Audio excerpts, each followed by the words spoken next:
unang buwan po ng September at meron po tayong sinasabi nating theme ng ating month ngayon. It is a unity.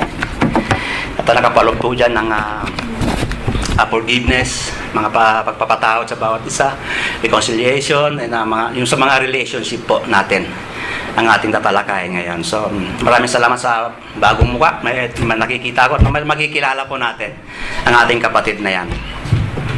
So, yan. Magaganda ng unang natin. At yung tatalakayin ngayon ay sa Book of Philemon.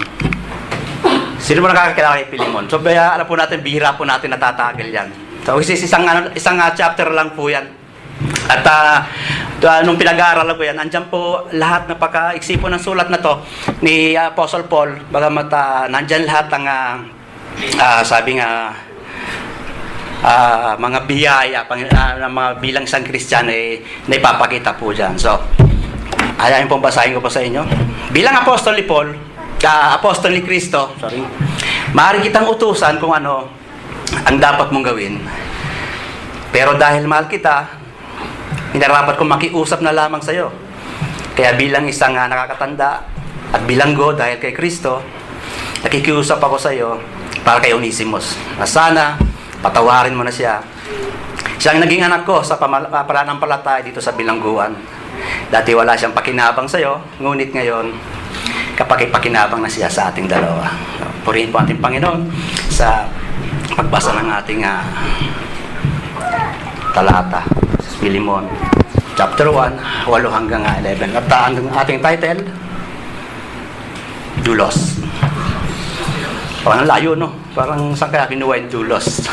Mamaya malalaman po natin yan. Sa English naman, meron naman tayong ayan po, sa slavery. Sabi nga itong book ng Philemon, sabi ko kanina, napaka-iksi. Ito yung prison, isa sa mga prison letter ng ating kapatid na Pablo. At yung iba nga dyan, yung Ephesians, Philippians, Colossians. At ang pang-apat po ang yan ay si Philemon. So, sino nga ba si Philemon? Kami natin malalaman kung sino si Philemon. At kapag naano natin yung book na yan, pumapasok sa atin niya yung slavery, yung bilang isang alipin, di po ba? Na pagka nabanggit dyan ang pangalang Onesimus, which is yung tumakas na alipin. Ayan, slave. Yung unang panahon, sabi nga, yung slave noon,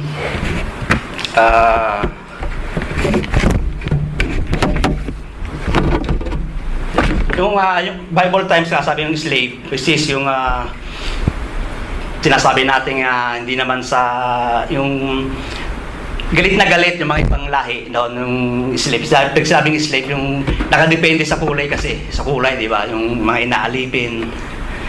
At yung mga puti sa itim, yung parang merong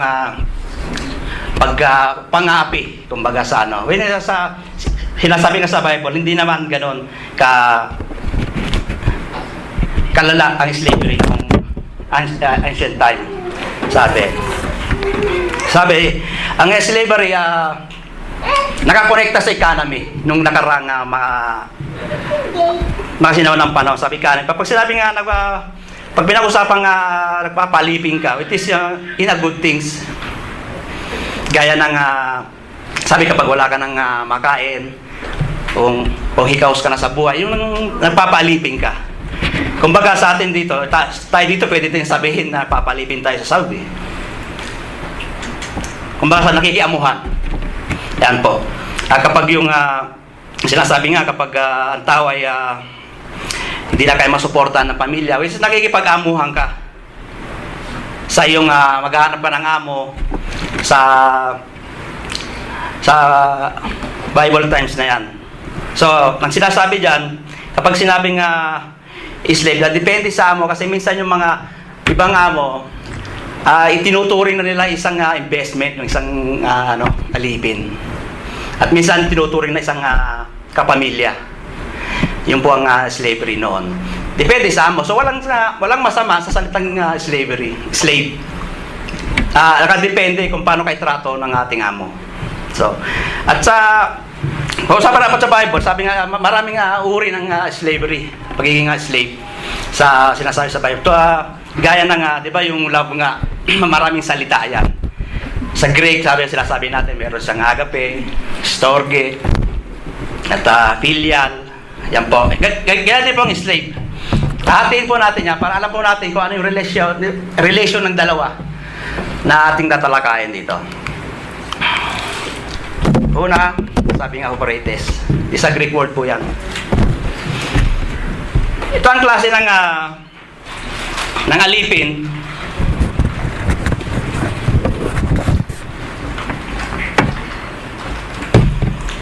na sabi nga subordinate rower, yung gagaot.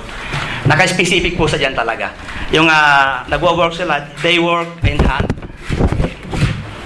Ito yung mga tao nga nagsisilbing yung pandigma na pang barko nila. Ito yung nagsisilbing engine. Ito mga tao na to. Na nakatali sila sa leg, kakadena, habang nagro-row sila para umusad lang yung kanilang sasakyan. Ayan po, kaya isang uri ng alipin, it is operated. Sabi nga, kukunin natin na mabilis. At yung mga iba din sinasabi natin mga operators na yun, yung mga nasakop din, mga sinasakop sa mga digmaan noon. Sila po ang nagsisilbing ganyan. Operators. Pangalawa,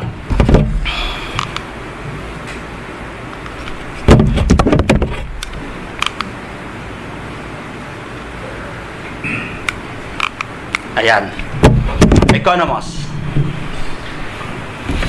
Caring in their money, management. Ito yung uri ng alipin na inatasan ng amo na mamahala sa kanilang ari-arian. Yan klase ng mga uri ng alipin na pinagkatiwala sa kanya. Hindi lang about money, hindi yung mga ari-arian nila, yung mga mga resources nila. Pinagkatiwala na sa kanila. Yan mga tao na yan. Sinasabing economos. Economic yung oiko, bahay, sa bahay siya eh. Sabi nga sa dahil pinagkatiwala. Ang magandang halimbawa natin dati si Joseph nga, di ba? Yung nakuha siya ni Potiphar. Which is, alam niyo we know the story na binigyan siya ng kapangyarihan bilang pangalawa kay Potiphar.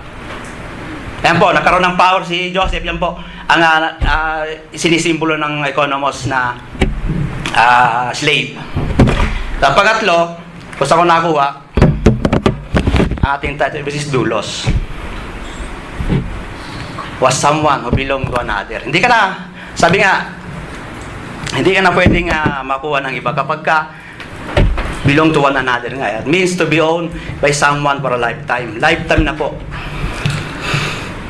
So, ayun, parang na-detail na natin kung ano yung relationship ng dalawa, si Philemon tsaka si Onesimus, di po ba? Marahil isa dyan ang naging halimbawa ni Onesimus sa mga bilang alipin na yan. At mamaya malalaman po natin. Sabi, sino nga ba si Philemon? Siya ba yung pumunta sa karagatan at namingwit? Sabi nga, may kantang gano'n, pero hindi po yun ang sinasabi na Philemon dyan. Sabi niya, was a honor slave. Siya nga ang may-ari kay Onesimus. It is a wealthy Christian. Sabi, mayaman siya, siyempre. Hindi siya makakabili ng alipin. Binibili mo parang nasa marketplace lang, di ba? Yung sa panahon ni Joseph, na pagka nagustuhan ka ng bibiling ka na lang. It is yan, mayaman si Philemon. At nag-host siya sa kanyang mismo ring sa kanyang tahanan din. Siya may church din sa mismong kanyang tahanan sa Colossae. Yan po si Philemon. At malamang si Philemon din ay isa din bunga ni ni Pablo sa kanyang sa pangangaral kaya sa laging maging tapat na manggagawa. Ayan. As yun naman sa yung runaway Christian, runaway slave. Although sabi nga hindi natin alam yung specific na talaga na kung anong dahilan bakit umalis si Onesimo, which is in traditional speaking, sabi nga money issue. Ayan po. Hindi po natin bigyan ng talagang eksakto kasi yun lang po ang sinasabi sa Bible na hindi naman po talaga nagnakaw na walang which is money issue. Yan po, maybe nanghiram or nangutang or what, that is money issue. But sa bandang huli nga sabi, is reconciled to God. At naging manggagawa na nakasama ni Paul. So alam natin ang relationship ng dalawa na yan. So bakit sabi?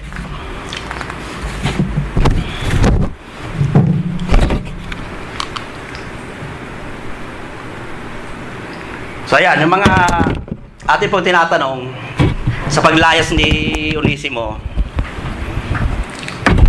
meron kaya nagkaroon ng sulat si Pablo kay Philemon, which is meron issue.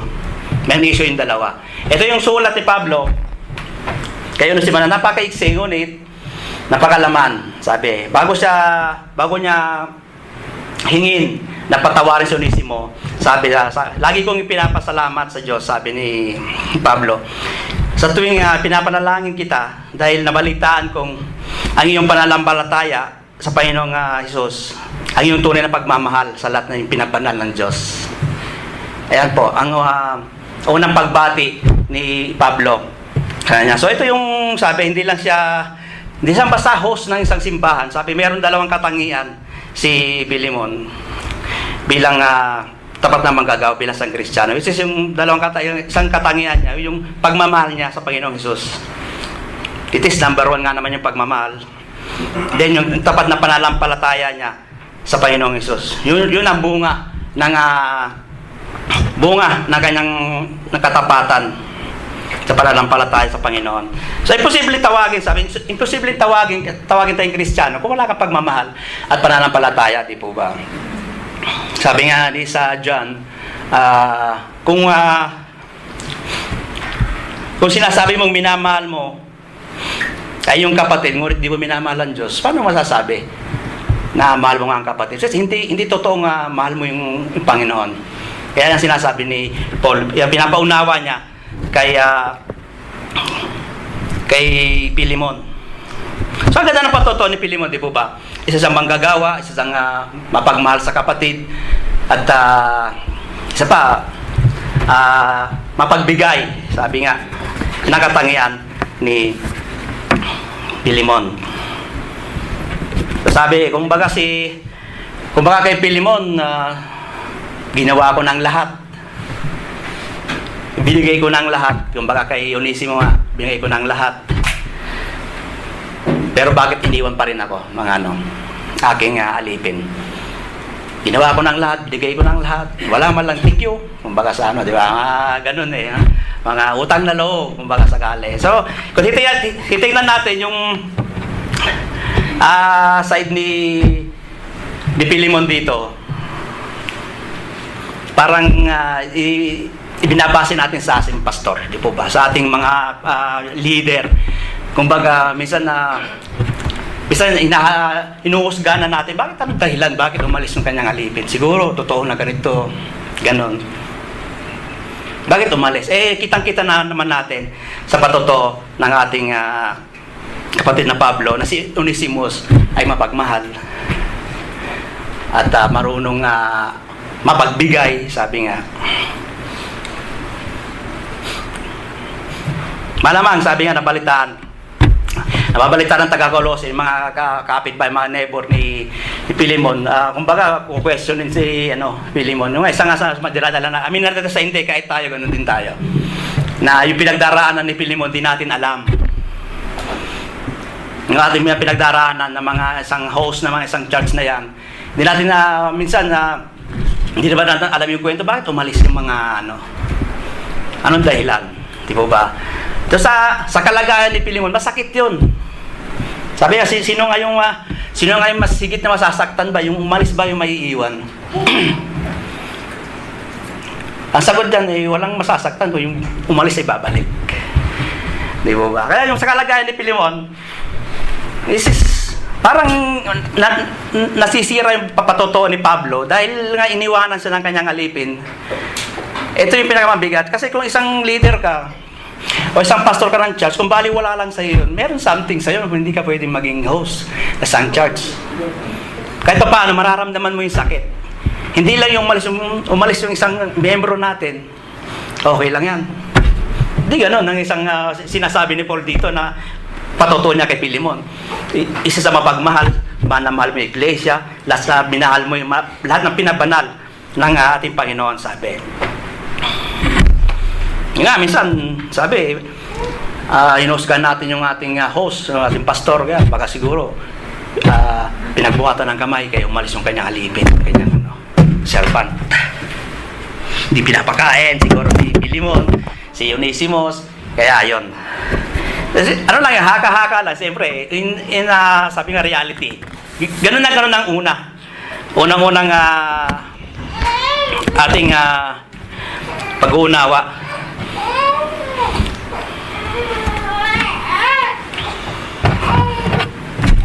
So, sabi nga, sa pagtaas nga ni Onesimo,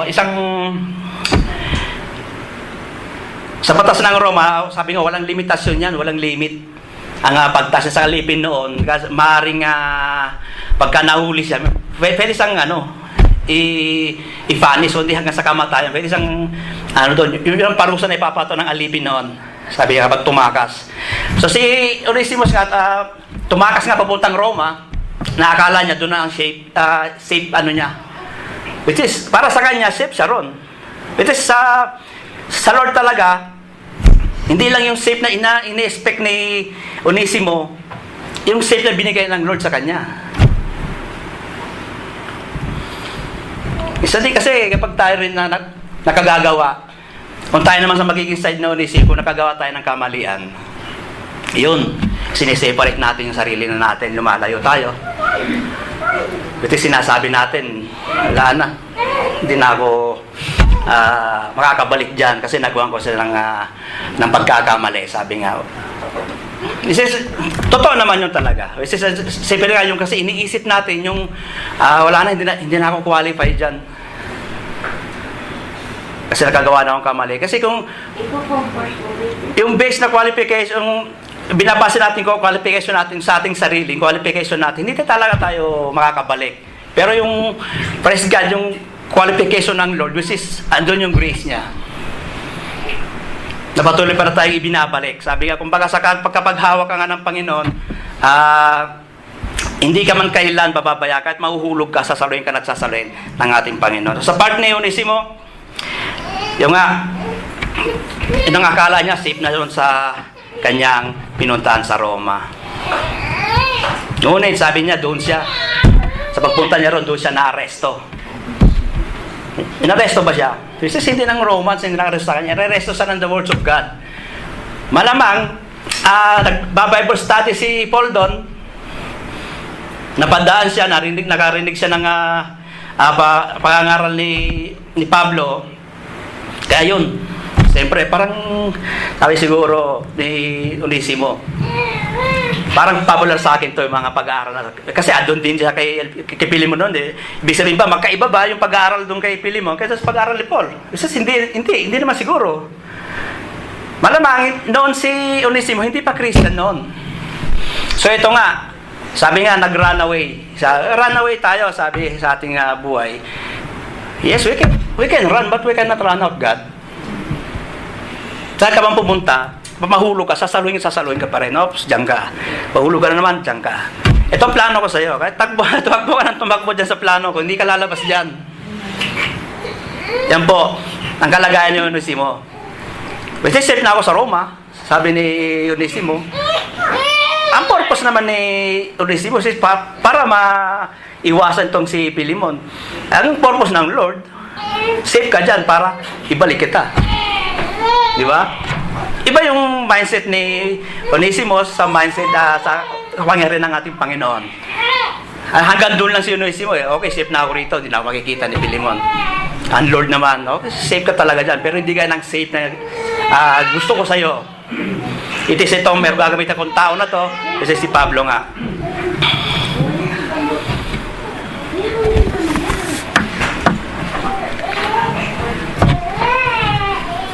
So, akala niyo siya matatakasan siya. Tatakasan niya si Pilimon. Yes, safe.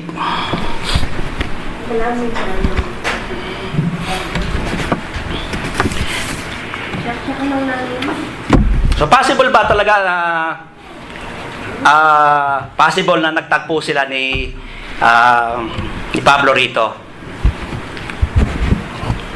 May mga desisyon kasi tayo, minsan pa tumatakbo tayo, ang desisyon natin sa buhay na bandang huli na pinagsisisihan na natin dahil naisip ko na mali pala yung nagawa ko. Maybe sa mga pagkakamali, sa mga desisyon natin sa buhay, nawalan ka na ng proud sa sarili. Nawalan ka na ng reputasyon, sabi nga, nawalan ka ng mga relationship sa buhay. Maraming opportunity na sayang dahil dun sa gawa mong pagkakamali. Because you made sabi nga, stupid decision on that time, yung paggagawa ni Onesimo nga, na hindi niya pinag-isipan at the past. So, feeling natin tuloy, awang-awa ka na sa sarili mo, no? Diba? Pagka ganon. Awang-awa ka na sa sarili mo dahil sa ngayon, inaani na natin yung mga pagkakamali ngayon. So, ano man yung mga pagkakamali ngayon, sabi nga, but thank God. Dahil yung grace ng Panginoon tsaka mercy, yung kindness, hindi pa rin nauubos para sa atin. Hindi ka magiging kawawa, kundi magiging kamangamangha ka kapag hawak ka na ng Panginoon. So, paano natin babalik? Sabi, how to restore a losing people. Number one, be a friend. Number one, na ating kunin natin na mabilis. Be a friend. Di ba magkaibigan naman sila si Pilimon at si Pablo. Kaya nga sumulat siya dahil kay sabi sa sulat na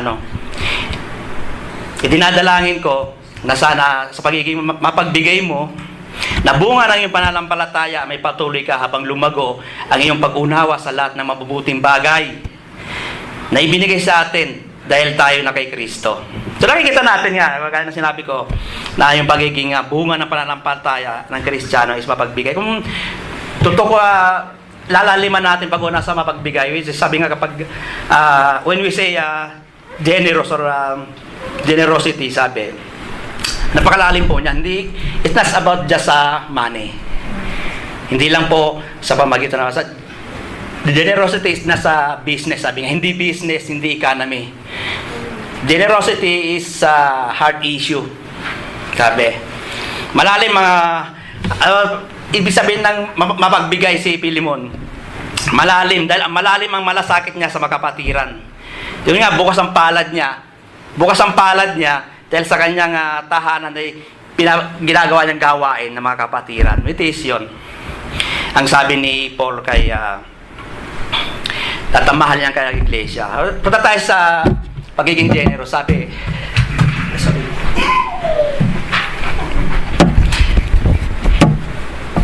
kaya minsan natatakel natin yung maging mapagbigay. Generosity, which is hindi para lang yung tayo maging mapagbigay lang. Ang benefits na para banggain natin yung pagiging greed. Diba? Minsan kasi yung greed kasi nagiging tawag dito, asymptomatize. Hindi mo na nararamdaman nagiging greed na pala ako. Yun, tinatakel natin yung generosity, papagbigay, para hindi ka lang bigay ng bigay, para hindi naman isipin ng kapatid natin, sige, bigay lang ng bigay. Yun, para banggain natin yung pagiging greed. Kasi yung greed na sinasabi natin dyan, yung, kung lalalaiman natin, kung ipinapalit mo na yung ating creator sa creation, isang part po ng greed na yan. Kung pinagpapalit mo na yung source sa resource, it is greed po yan. Minsan, sabi ko, asymptomatize, hindi natin alam yon. Yung pinagpapalit natin yung temporary doon sa sa permanent sa temporal. Sabi nga, is it a greed? Sabi nga, bantayan nyo ang puso nyo, sabi nga, na para hindi pasukin ng greed ang ating puso. Kasi, amin natin sa hindi, sa ating, ano ngayon, sa panahon ngayon, bata pa lang, kasi alam na yan eh. Alam na, di ba, yung mga batang maliliit pa. Nag-uumpisa ang greed sa bata pa lang. Di ba, kapag may nakitang laruan yan, sa kalaro, kinukuha. Which is innocent pa yun, ha? So, bata pa lang, tinitrain na natin yan. Pagka nag-aral pa yan sa nursery, di ba, sa school na yan. Yan, pagka nakakuha ng pencil yan, saka mga crayons, kinukuha yan. It is hindi maganda, which is inosente yung bata. Yung kanya nakikita, which is kinukuha, is a greed. Hindi nag-uumpisa sa bata. Dahil una sa nursery, tapos kinder. Tapos susunod, grade 1, grade 2, o grade 3. Huwag mo nang paabutan ng grade 12, baka lumala pa yan. Di ba? Kaya nag-umpisa sa bata yan. Ayan po, kaya iwasan natin. Huwag natin paabutin ng grade 12. So ano lang yan, dagdag lang yan. So ayan, kaya nga nasabi nga, isa mapagbigay si Pilimon sa sulat ni Paul, napagaganda bilang kaibigan, sabi na nakikipag-usap muna nga, di ba? Sa nagpapaliwanag muna, hindi muna agad-agad na sinasabi ni Onesimo, ni Pablo na, oy, apostol ako ni Kristo. Bakit di mo ako kilala? Bakit di mo ako kilala? Patawaran mo na si Onesimo. Naging kasama ko dito yan. Hindi ganon si Pablo na sumulat. Kasi pinapakita ni Pablo yung respect. Hindi naman ako siya ang pinaka matagal na apostol. Pinapakita ni Pablo yung respeto niya kay Pilimon. Kaya sabi, magpatuloy habang lumalago sa iyong pag-unawa sa lahat ng mabubuting bagay. Magpatuloy ka habang lumalago ka sa pag-unawa sa mabubuting bagay, sabi, na ibinigay sa atin ng Panginoon. Saka, ang pagiging friend, sabi nga, binibigyan ka ng refreshing. Ayan. Brother's keeper, isa rin yun, kino-comfort ka. Hindi yung dinidiscourage ka, yung ipapabuka sa'yo kung ano ka talaga. Sabi niya, hindi ka agad na dadaanin muna niya sa mabuting usapan. Magitan ng sulat ni Paul, sabi. Kaya ganito ang sulat ni Pablo. Dahil yung issue nga ng dalawa, hindi naman tinotolerate ni Paul si Onesimo. Alam naman niya, sa bandang uli, malalaman natin yan. So, yung nga, hindi nadalain ko na maunawaan mo ang mabubuting bagay na pwede mong gawin para sa Panginoon. At yung mabuting bagay na gawin. Ano yung mabuting bagay na nais gawin ni Pablo? Ano yung mabuting bagay na nais gawin ni Pilimon? Na po ipapaunawa sa kanya ng Panginoon. Dahil pinapalagin kita, Pilimon, na dahil una sa iyo yung mga katangian na to, mapagmahal ka, mapagbigay ka, ipapaunawa ng Lord sa iyo para ito ang susunod. Be a forgiver. Yan po ang mabuting bagay na sinasabi ni Pablo, na pinapalalangin niya kay Pilimon. Sana maunawaan mo mga mabubuting bagay. Ito yun. Ang mabubuting bagay. Sabi nga, hindi magagawa ng isang tao na patawarin. May pero. Hindi magagawa ng isang tao na patawarin isang nagkasala sa kanya na hindi mo idadaan sa panalangin. Di po ba? Dahil kung sarili lang nating kalaman, kung sarili lang nating pag-iisip, hindi mo natin pwedeng pagbaguhin yung tao na nagkasala sa atin. Wala tayong kakayahan na baguhin yung tao na nagkasala sa iyo. Kaya dinadalangin ni Paul sa Panginoon para yung Holy Spirit ang mag-guide para patawarin ang kanyang kapatid. Para magipag-isa at makapagsunto itong dalawa.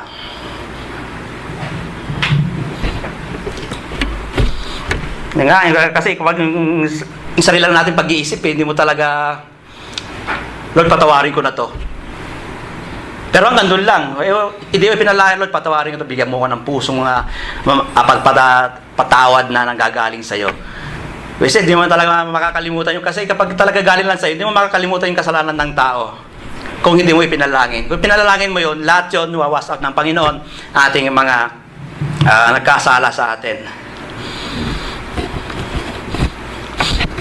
Magpatuloy, sabi, mapagpatuloy kang manahan, maunawa ng mga mabubuting gawa. Isa lang po yan, ang pagpapatawad na ating para maunawa natin mabuting gawa. Isa lang yan ang pagpapatawad. Pero malalim ang ibig sabihin ng pagpapatawad na yan.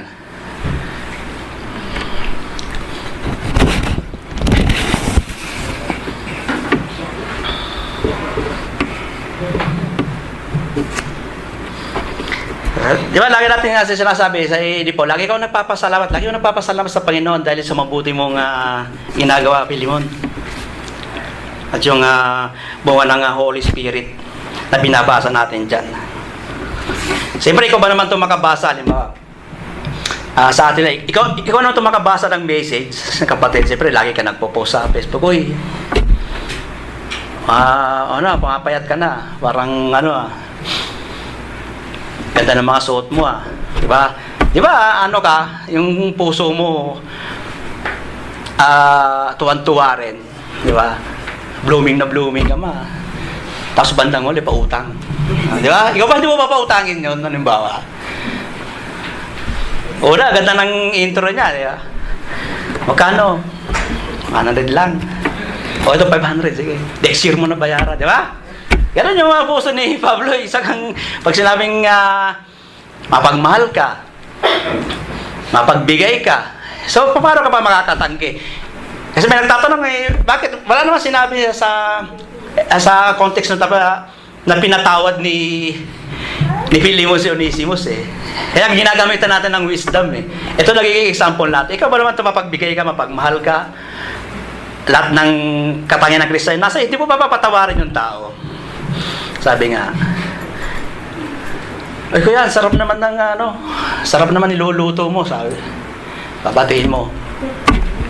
Ulang pa lang amoy na. Gamitan mo ng common sense. Common sense lang ang gamitin mo. Di ba? Sabi, amoy pa lang ulam na, pwede pang hingi ng sabaw. Di ba? Pinuri mo siya Ano sabaw-sabaw ka ito, laman. Mamaya may take out ka pa. Di ba ganun ang natin? Ganun na ni Philemon, ni Pablo, pang approach niya, sabi lang para patawarin mo ang ating kaibigan sa mga approach na ganyan. Kasi sa verse 8, ngayon bilang apostol ni Kristo, maaari kitang utusan kung ano ang dapat mong gawin. Pero hindi, dahil mahal kita, pinarapat kong makiusap lamang sa'yo. Kaya bilang isang nakakatanda sa bilanggo dahil kay Kristo, nakikiusap ako sa iyo. Para kasi Onesimo na sara patawarin mo siya, naging anak ko sa pananampalataya. So, ang galing yung nakikiusap ka, hindi lang yung common na sa iyo yung power si Pablo. Siyempre, as in Pablo yan Paul yan Di ba? Parang sa atin din, hindi man natin na itinatas mo yung sarili mo. Patawarin mo na siya, ano ka pa? Parang ang hirap mo magpatawad. Di ganon, di ba? Kinuha ni Pablo bilang kaibigan, ay dinadaan sa pagiging kaibigan si Philemon. Hindi agad-agad, pinapalambot muna ni Pablo ang puso ni Philemon. Ganon din po sana tayo sa ating mga kapatiran na, Brad, ano ba? Parang hirap mo magpatawad, parang hindi anak ng Diyos.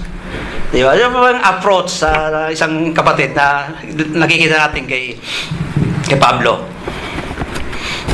So, maganda yung patuto. Sabi, Brad, magandang patuto mo, brother. Sabi ni Pablo kay Philemon. Dahil sa katangian mong yan, sabi, pwede mo patawarin. Pwede mo mapatawad si Onesimo. Ano, Brad? Sabi na makaka-bless ka naman. Nagagamit ka ng Panginoon. Sabi niya, pagka-generous mo na.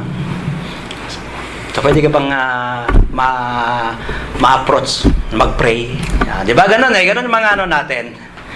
Na hindi lang basta, tagal mo na, hindi ka pa na marunong mag-pray sa At ganyan, hindi ganun. Di ba? Yung respect nga ni Paul kay Philemon, it is bunga rin siya Alam mo naman natin yan, mga bagay na yan. Kapag mahal ka nga, tapos may malasag ka, sabi nga, questionably nga, sabi na, itong mga katangian na to, yung karakter ng isang forgiver na tao, nandito na. So kapag, babalik rin natin, kapag hindi ka nagpapatawad, ibig sabihin, wala sa iyo mga katangian na to. Wala sa atin yung mga katangian na to. Una-una, love. Kaya number one nga yung bunga ng Holy Spirit, it is number one, love, joy, peace. Number one ang love. Susunod na lang mga joy na yan. Saka yung peace sa ating sarili.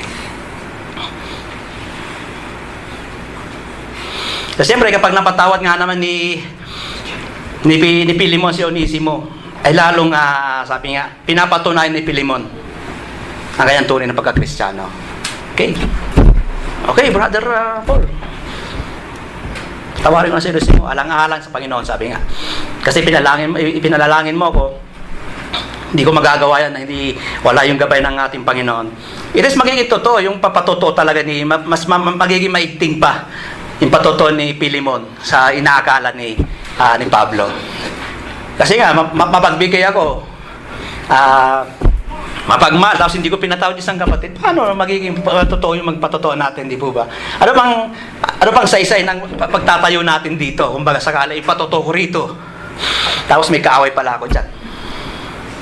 Di ba?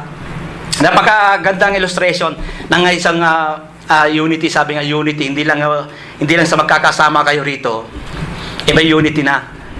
It's just, yung partida, nasa bilangguan si Paul. Nasa Colossae si Pilimon. Nakikita natin yung pagkakaisa nila. Sabi nga, kumbaga sa magkakaibigan, 5 kayo. Tapos sa GC, 4 lang kayo. Yung isa hindi kasama, ano nangyari? Nasa unity ron. Subukan nyo ba yung makakabarkada kayo 5, tapos 4 lang kayo sa GC? Group chat, pinag-uusapan nyo yung isa. Hindi naman tama yung gano'n. Nasa unity. Ito, sabi unity, hindi lang doon sa magkakalapit tayo rito. Kung isa yung alituntunin at isa yung pinaglilingkuran natin, this is possible pa na meron tayong unity sa church na to.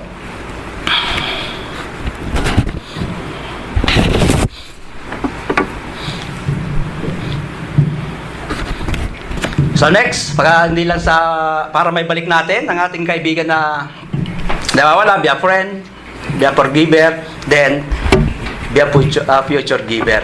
Ayan. Hindi lang natatapos doon sa pinatawad mo yung tao. Hindi po ba? Bigyan mo ng opportunity. Yes, ang Lord ng ating master, sabi nga, as a teacher, master, and mentor, they have the ability to touch the future. Yung ating kapatid, master natin Panginoon. Mentors natin, yung mga nandiyan sa paligid, and teachers natin. Meron silang ability na i-touch yung future ng ating mga nawawalang kapatid. Okay, pinatawad na kita, okay. Kalimutan natin lahat. So, ganun lang ba na dapat i-restore para natin maibalik ang ating kapatid? Bigyan natin ang future na. Sabi na sa verse 11, dati wala siyang pakinabang sa'yo, ngunit ngayon, kapag ipakinabang na siya sa ating dalawa. Dahil yun, nagaganda yung naging part ni Paul dito. Pero unang sabi natin, dati wala siyang pakinabang. No, parang napakasakit naman pakinggan yun, di ba? Sabi nga natin noon nga, siguro, hindi believers si Onesimo. So, pag nung napunta kay Paul, mayroon ng kapakinabang. Sa ating dalawa pa, sabi ni Paul kay Pilimon. So, takil natin dati wala sa pakinabang, which is dati siguro si Onesimo nung na kay Pilimon, siguro wala siyang walang ginawa, hindi siya nakakatulong. Sabi wala kang pakinabang kasi wala talaga, sabi naman sa isang church, sabi para tayo lumayo, sabi yung una tayo kasi unang dalo natin kahit ako noon wala pa tayong intention noon na makihalubilo. So yung ito sila sabi ni Pablo rito na walang pakinabang, malamang hindi siya maaasahan noon. Kasi meron kumbaga sa trabaho ko, 10 kayo dyan sa isang part na itong trabaho na ito, isang ministry. May 10 kayo dyan, meron 5 dyan nagtatago. Di po ba? Na imbis na tumutulong sa pagbubuhat, sumasabit pa, bumibitin pa. Anong tawag doon? Pabigat. Imbis na tumulong ka, ikaw pagsasabit doon sa binubuhat nila. Ito yung tinutukoy ni, business, hindi siya wala sa pakinabang sa'yo, sabi eh. So makikita natin yung pag-twist ng buhay ni Onesimo dito, na kay Paul siya.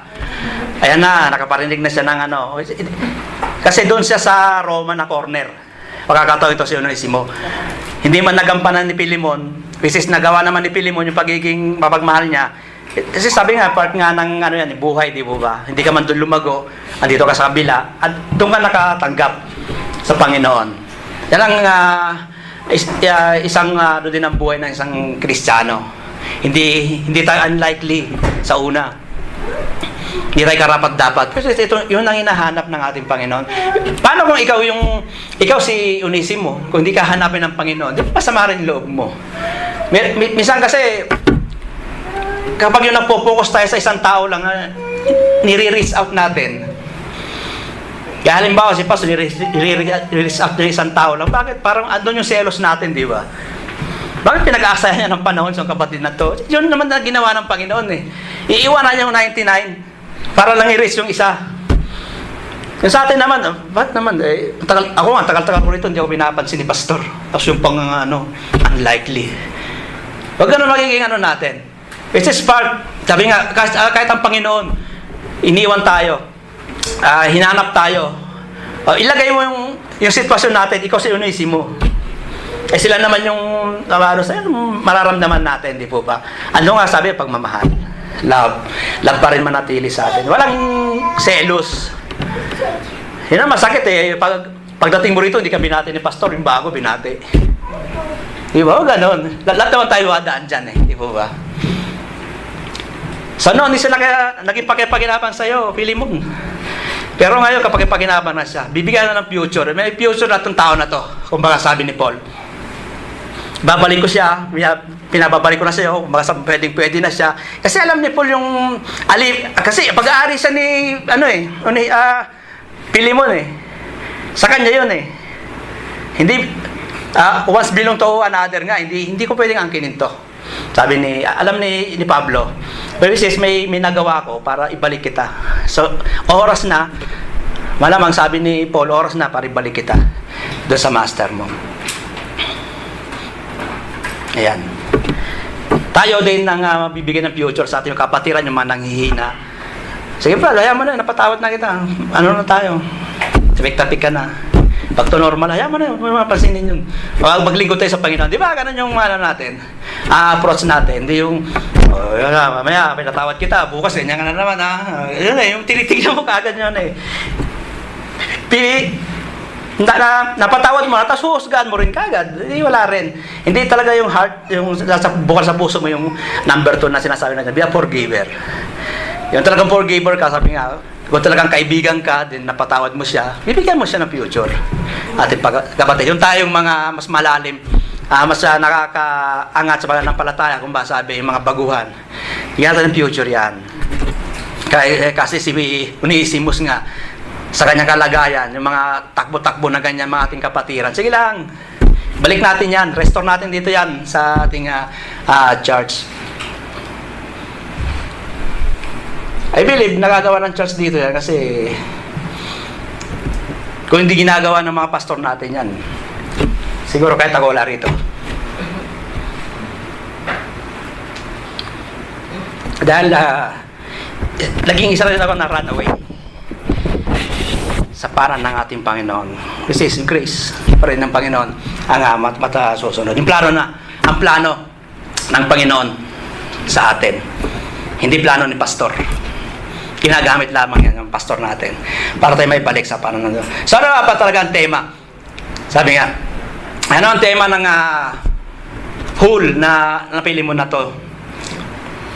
Itong ating sasaliksikin. Kung doon lang sa pagtakas ni Pilimon, ang ating pagtutuunan, wala pa tayo sa kalahati ng Book of Pilimon. Kung doon lang yung sa nagpatawad, sabi, nangangalahati pa lang tayo.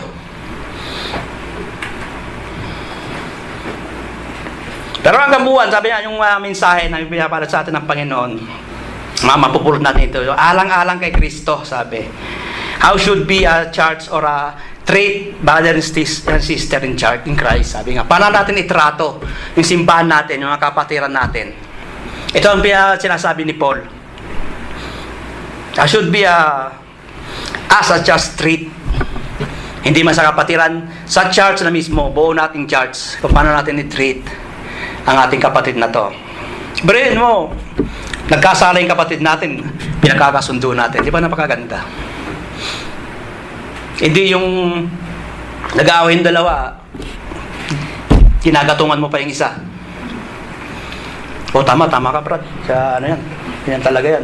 Pagkausap mo yung isa naman, hindi narinig ko, tama ka na. Parang ano, di ba? Hindi magandang kapatid. Kapag naman natin mali naman yung isa, huwag na natin tolerate naman. Lagi natin sinasabi yan. Oh. Kung di mo kaya i-tolerate, daming leaders dyan. Dami Direkta ka kay pastor. Pastor, hindi maganda yung hindi ko kaya rebuke yung kapatid na to. So ito, kapatid natin. Ayan po, ang sinasabi ni Paul, yung kabuuan ng church. Dito yung sinasabi na, bless all the peacemaker, sabi nga, di ba? Yung mga peacemaker tayo lahat dito Yung peacemaker, yun ang susi para yung pagkakaisa ng church ay hindi mabuwag. Nasa Roma man si Paul, nasa Colossae si Philemon, isang tao naging part ng kanilang pagkakaisa. Yun ang nakikita natin sa buong teksto na to. Tingnan mo, hindi na nga inisip ni Pablo yung kanyang sarili, di ba? Sabi niya, Philemon, kung anong nagawa niyang kasalanan, kung ano yung nautang niya, i-charge mo sa akin. Di ba? Ang ganda ng ni Paul. Kasi yun din na naging yung illustration na to yung ginawa ng Panginoon sa atin. Kung ano man na naging kasalanan natin, charge to me, sabi ng Panginoon. Kung ano man nagkasalanan ng kapatid na yan, charge to me, sabi ni Pablo kay Philemon. So possible na napatawad ba ni Philemon si Onesimo? Yes.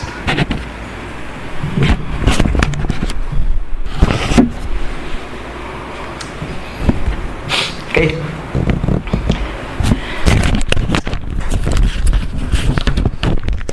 So yun, ang kabuuan yung unity na ng ating kapatid. Hindi lang sa pagtakbo, hindi lamang sa nagkasundo yung dalawa. Dahil may goal si Pablo kung bakit nais na magkasundo yung dalawa para mapanatili yung unity in the body of Christ. Yes, isa din yun, yung naging nauna natin topic, pero mas titingnan natin, which is sa unity ang team. Binasok sa unity yan. Para hindi naman masira o masayang yung pagtuto ni Philemon. At hindi naman nasayang yung pagtakbo ni Onesimos. Di po ba? May gamit ang pagtakbo ni Philemon. At siyempre, yung nagkasundo na andun yung galak sa ating kapatid na Pablo. Dahil yung goal niya andun na victory. Kumbaga hindi kaya ka naisulat kaya ka naidagdag to sa Bible Kung hindi naging victorious yung sulat na to, hindi nalalagay sa Bible to. So maganda yung naging sa words of wonder natin. Pagbulay-bulayan natin. Para hindi nawala yung dulos. Itinuturing din tayong dulos ng ating Panginoon Diyos nang tayo ay binili sa pamagitan ng kanyang dugo. Nang tayo ay tinubos ng Panginoon, tayo ay pag-aari na niya. Pag-aari na ng Diyos, kaya natin siya tinatawag na Panginoon dahil siya na ang nagmamayari sa atin. So, in spiritual, tayo dulos natin Panginoon, di ba? Sabi nga, tayo binili. Sabi kanina sa isang meaning ng dulos, yung lifetime na dulos ka ng isang master mo. Dito rin tayo. Lifetime tayo dyan. Pag tinubos na tayo ang Panginoon. Hindi na tayo pwedeng maangkin ng iba. So we are dulos. So may challenge ang Book of Philemon. Gagawin man natin. ang lahat alang-alang sa Panginoon para mapanatili ang pagkakaisa sa iglesia. As a doulos of Lord God, meron tayong obligation. Sabi nga isang pastor na si John Dalmac, ang doulos daw sa slave na force, pinupwersa na mag-work without pay. Bakit?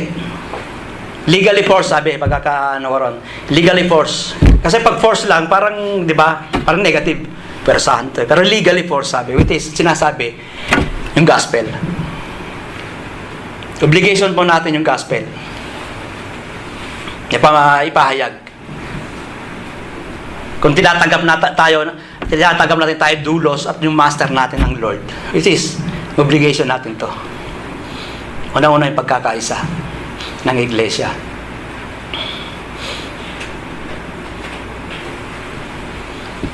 Pero willing ba tayo na